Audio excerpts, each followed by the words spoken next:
There are not many books or movies or references about Barrister C. Sankaran Nair, and hence, when an Akshay Kumar movie was announced where he was playing a Malayali, which later went on to become a part of the Kesari franchise, many were ignorant about this individual. Even though we have all learned about the Jallianwala Bagh massacre and the names of people like General Dyer and Governor Michael O'Dwyer, Sankaran Nair's legal battle was a less discussed chapter. The movie Kesari Chapter 2, The Untold Story of Jallianwala Bagh, directed and co-written by Karan Singh Tyagi, has the advantage of talking about a least explored character. But other than documenting the existence of a forgotten hero, Kesari Chapter 2 rarely becomes a movie that will stand the test of time because all it tries to be is being a generic patriotic fan service. So, the film is about the aftermath of the genocide that happened in Jallianwala Bagh. C. Sankaran Nair, a judge of Madras High Court who was part of the Viceroy's Council at that point, was deeply shocked to know what really happened. And he felt guilty for not being able to support his own people. What we see in Kesari Chapter 2 is Sankaran Nair's fight to deliver justice to the people who lost their loved ones in Jallianwala Bagh. Like I said in the beginning, the C. Sankaran Nair story is something the general public hasn't really heard. So when the movie was announced, I did some basic research about the individual and these are what came to my knowledge. Sankaran Nair was a part of the Viceroy's Council at the time of the Jallianwala Bagh incident, and his decision to resign from that privileged position made the British Empire take the situation seriously. Press censorship was removed, martial law was lifted, and a commission, the Hunter Commission, was formed to investigate the whole incident. Nair received high praise from Indians for his stand. Later in 1922, when Nair wrote a book named Gandhi and Anarchy, he had to face a defamation case lodged in a London courtroom by Michael O'Dwyer.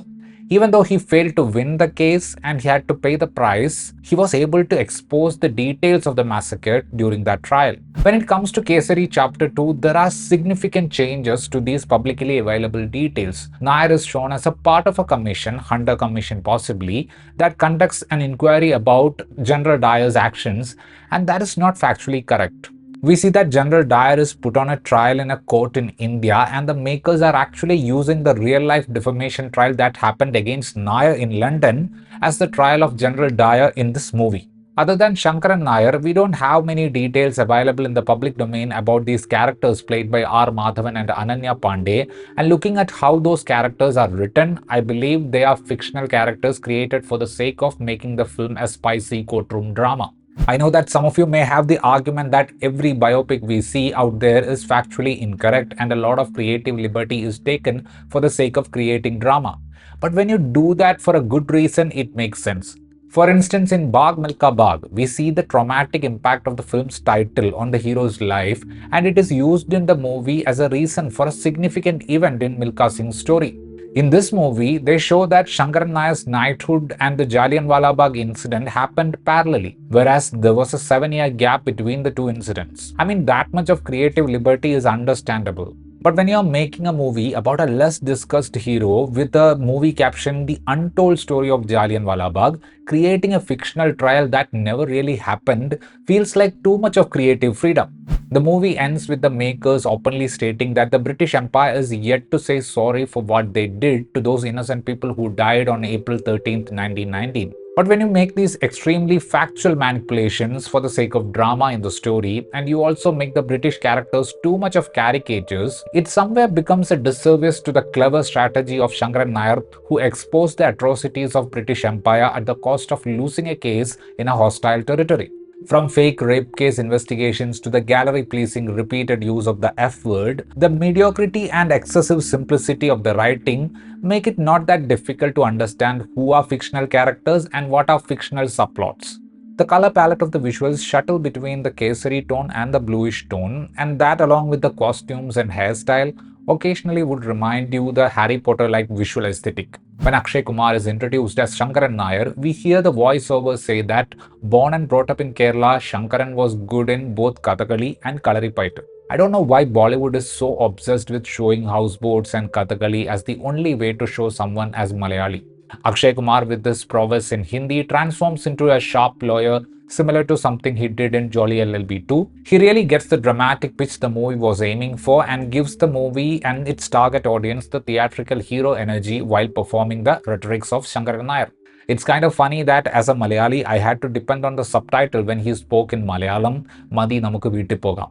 R. Madhavan, in the slightly eccentric tone and with that salt and pepper look, looked really dashing on screen. Unfortunately, the writing of the character was not that great.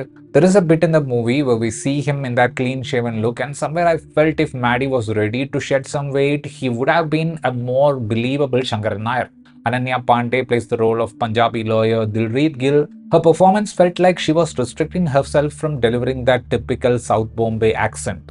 Jat, Rocket Boys, and now this, Regina Cassandra is slowly becoming Bollywood's go-to choice for a South Indian wife. The British actors and their British acting are deliberately hammy. With close-ups of his mouth shown before his evil laugh, Simon Paisley Day's General Reginald Dyer felt more like a funny Shikari Shambhu rather than an intimidating military figure. The major purpose of this movie is to acknowledge the underappreciated sacrifice and tactics of Sankaran Nair in exposing the brutality of the British Empire. Even though the script is a diluted, overtly patriotic courtroom drama with unsurprising beats, it does manage to shed light on the lives of people like Sankaran Nair. Kesari Chapter 2 has nothing charming about its filmmaking, but it knows how to add flavors to make it appealing to an impatient audience pool. That was my review about this movie. If you enjoyed watching this video, please give a like, and for more such videos, please consider subscribing to the channel. Thank you.